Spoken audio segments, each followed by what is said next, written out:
প্রশ্ন, আমাদের রাসূল সাল্লাল্লাহু আলাইহি ওয়াসাল্লাম বলেছেন যে মানুষের কলব ভালো হয়ে গেলে পুরো মানুষটাই ভালো হয়ে যায় এবং সে জান্নাতি হয়। অন্যদিকে আল্লাহ তাআলা পবিত্র কোরআনে নফসে মুতমাইন্নাকে জান্নাতি বলে ডাক দিয়েছেন। আমার প্রশ্ন, নফস এবং কলব এর মধ্যে সম্পর্ক কি এবং এই দুটোর মধ্যে কে কাকে নিয়ন্ত্রণ করে? উত্তর, কোনো আলেমের মতে নফস আর কলব এক জিনিস, কিন্তু মুহাক্কিকিনদের দৃষ্টিতে এক জিনিস নয়। আমাদের মধ্যে আগুন আছে, বাতাস আছে, পানি আছে, মাটি আছে। আগুন আছে বিদায় তো রক্ত গরম, শ্বাস নিঃশ্বাস গরম, পায়খানা প্রস্রাব গরম, মেজাজ গরম, ভিতরে আগুন আছে। আমাদের ভিতরে বাতাস আছে, নাক দিয়ে বাতাস গ্রহণ করি আবার ত্যাগ করি, ফুসফুসের ভিতরে বাতাস। আমাদের ভিতরে পানি আছে, চোখে পানি, নাকে পানি, মুখে পানি, গামে পানি, প্রস্রাবে পানি, পানি মাটিতেও আছে। এই চার বস্তু থেকে একটি ভাপ সৃষ্টি হয়, ভাপ, এটাকে বলে নফস। আর কলব ভিন্ন জিনিস। আর কলব আবার আমাদের ভিতরে একটা আছে, তাকে আমরা বলি হার্ট, আর একটা আছে বাইরে। কোরআন সুন্নাহ যে সমস্ত কলবের কথা আলোচনা করা, সেটা ভিতরেরটা না, সেটা বাইরেরটা। গুনাহ থেকে বাঁচার মাধ্যমে, ইবাদতের মাধ্যমে ওইটা সংশোধন হয়, ওইটা শুদ্ধ থাকে, বিশুদ্ধ থাকে, ওইটা হইল কলব। কে কাকে নিয়ন্ত্রণ করে প্রশ্ন করা হয়েছে। যদি কলবের খোরাক ঠিকভাবে দিতে পারি, ইবাদত বন্দেগী গুনাহ পরিহার, তাহলে কলব নিয়ন্ত্রণ করে নফসকে। আর যদি উল্টাপাল্টা চলি, তখন নফস নিয়ন্ত্রণ করে কলবকে। প্রশ্ন,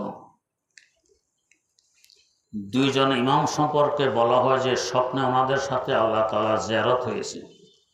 সাহাবাগণ যাহারা এই উম্মতের মধ্যে সর্বশ্রেষ্ঠ, তাদের সম্পর্কে এ ধরনের কথা শোনা যায় না। বিষয়টি বুঝিয়ে বলে উপকৃত হব।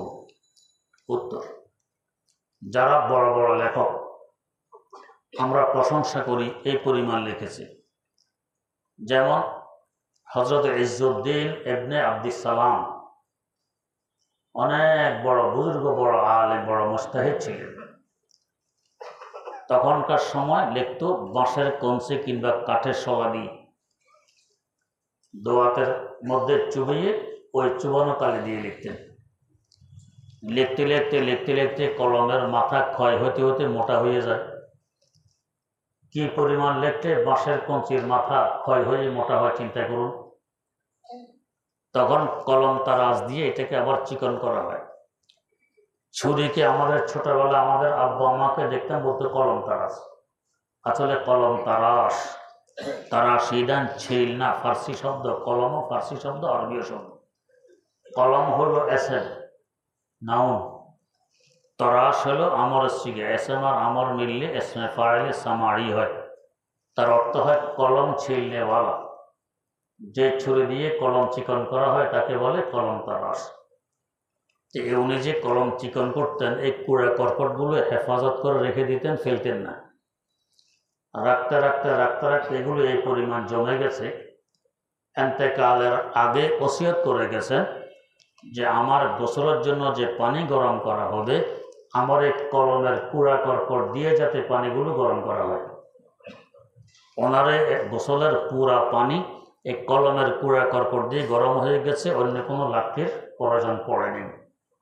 কি পরিমাণ লিখেছেন চিন্তা করুন। এটা ওনার প্রশংসা না কুৎসা? প্রশংসা, একটু বেশি লিখছেন। এখন প্রশ্ন, যে নবী করিম সাল্লাল্লাহু আলাইহি ওয়াসাল্লাম একটা কিতাব লিখছেননি, তাহলে এখন যে বলেন যে উনি এত বড় নবী, জগতের শ্রেষ্ঠ আলেম, একটা কিতাব লিখলেন না, এটা কেমন কথা হইল? এখানেও এরকম। সাহাবীদের ফজিলত সকলের ঊর্ধ্বে, নবীদের পরে সকল মানুষের ঊর্ধ্বে আপন জায়গায়, ঠিক আছে। তাই বলে স্বপ্ন দেখতে হবে এটা আবশ্যক নয়। স্বপ্ন তো আল্লাহ দেখান, যাকে ইচ্ছা তাকে দেখান, যাকে ইচ্ছা তাকে দেখান না। এই নিয়ে প্রশ্ন করা ঠিক হবে না। প্রশ্ন,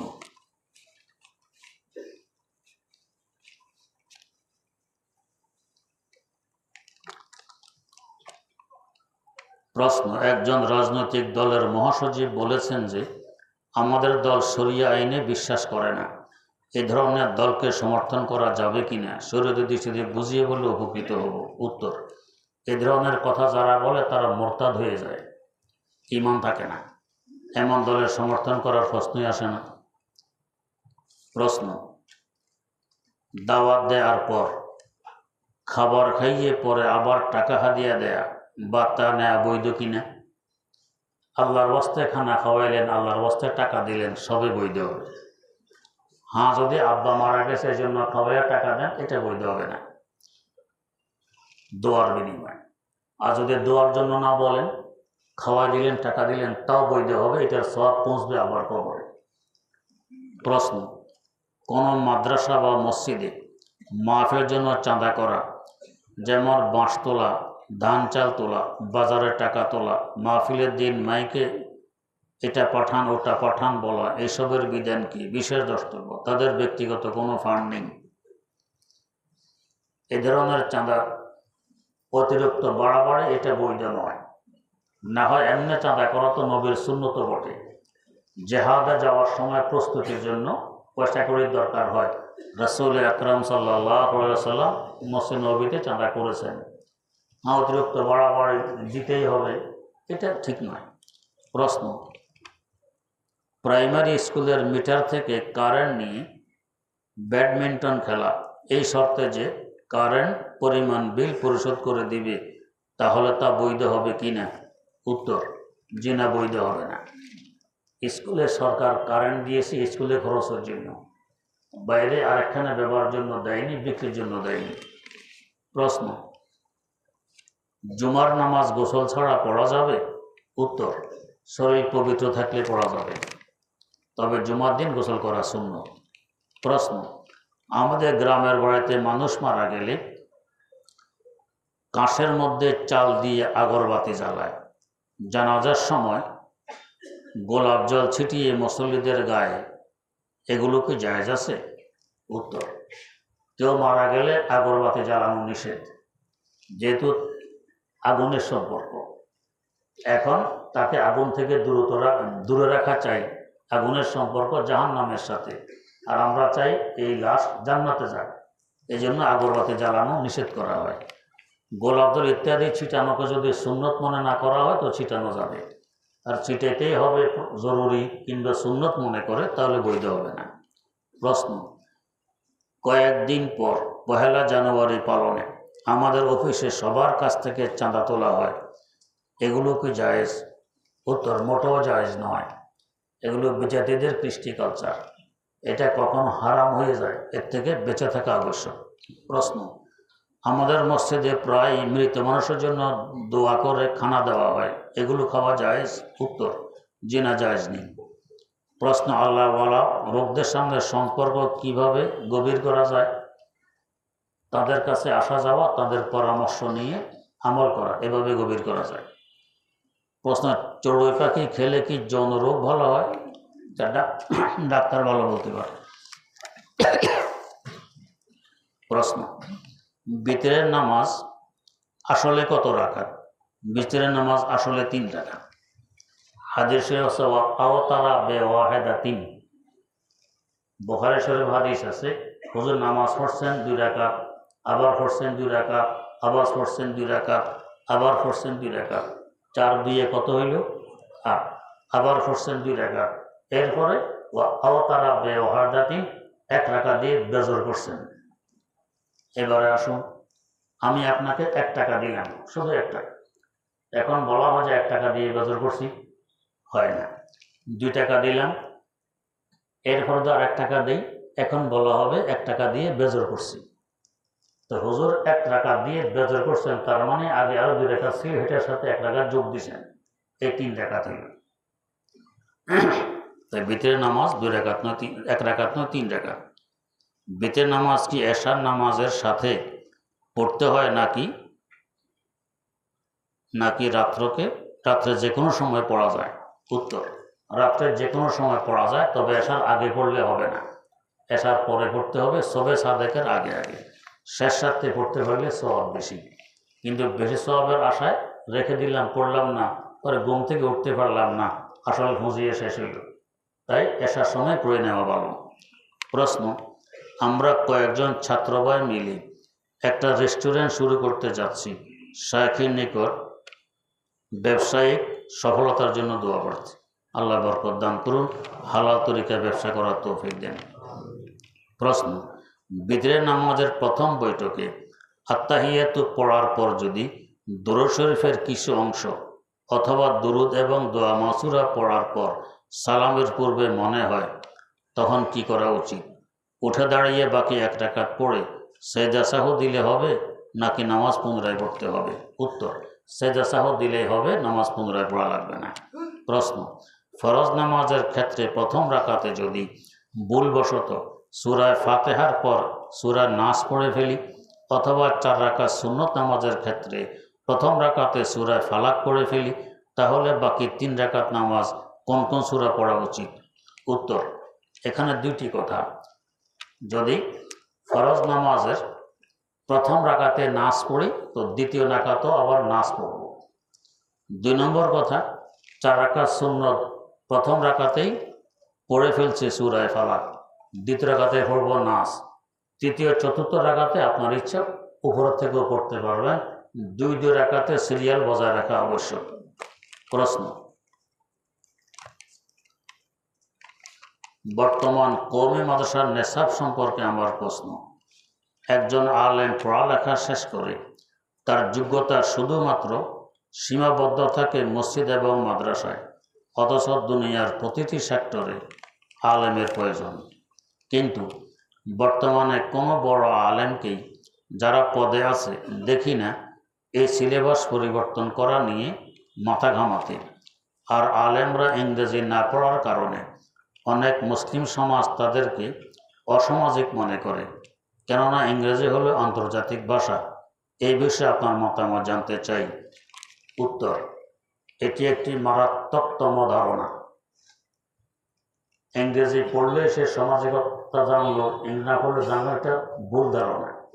বরং আমরা দেখি যারা শুধু ইংরেজি লেখাপড়া করে শিক্ষিত হয়েছে, অসামাজিক এদের মধ্যেই বেশি। উল্টাপাল্টা কাজ যত এদের মধ্যে বেশি পাওয়া যায়। আচ্ছা বলেন তো, দাঁড়াইয়ে ফেসা করা সামাজিকতা না বসে করা? বসে করা। দাঁড়াইলে তার সিটা পায়, পড়ে কি পড়ে না? তো ফেসা সিটা পায়, পড়া ভালো না মন্দ? মন্দ। আর একজন আলেম দেখেছেন জীবনে দাঁড়াই ফেসা করতে? করে না। আচ্ছা, পেশাব পায়খানার পর গিলা কুলুক পানি ব্যবহার করে পবিত্রতা অর্জন করা, এটা সামাজিকতার মানবতা না পেশাব পায়খানা সাফ না করার সামাজিকতা আর মানবতা? দেখা গেছে দাঁড়িয়ে পেশাব করলো, প্যান্টের চেইন আবার লাগাই নিল, পানি খরচ করেনি, যে ফোটা পেশাব তার প্যান্টে লাগছে কিনা এটা নিয়ে সে চলতেছে নাফাক সবসময়। এটা সামাজিকতার মানবতা হইল? উল্টো হইল আমাদের বুদ্ধিশুদ্ধির অভাব। একটা রাষ্ট্র চালাইতে হলে, একদম মানুষ ঠিকভাবে চলতে হলে ইংরেজের বিন্দুমাত্র প্রয়োজন নেই। বরং ইউরোপের এমন বহু রাষ্ট্র আছে ইংরেজি জানে না, ঘৃণা করে, ওরা ওদের দেশীয় ভাষা দিয়ে পড়ে। ইংরেজি আমাদের মাতৃভাষা না বিজেতির ভাষা? বিজেতির ভাষা। তো বিজেতির ভাষার ভিক্ষা কেন করব? আমাদের ভাষা ওদেরকে আমরা রপ্তানি করব। এমন হওয়া চাই যে আমাদের ভাষা শিখতে ওরা বাধ্য হবে, আমরা কেন ওদের ভাষা নিয়ে তো পাগল হব? এগুলি হলো বুঝবুদ্ধির অভাব। দ্বিতীয়ত, আলেম সমাজ যদি ঠিকই এরা কোনো কাজ করতে যায়, ওদের থেকে অনেক ভালো করতে পারে। ওদেরকে কোনো কাজ দেওয়া হয়, একটা বিল্ডিং করতে দেওয়া হয়, এই বিল্ডিংয়ে তারা যে 10 কোটি টাকা ব্যয় করে, এই কাজটা কোনো আলেমকে দেওয়া হলে সে 5 কোটি টাকা বিল্ডিংটা করে দিতে পারে। বহু প্রমাণ হয়েছে। এবার এরা আরো ভালো পারে, এমনকি ইঞ্জিনিয়ারিং পর্যন্ত।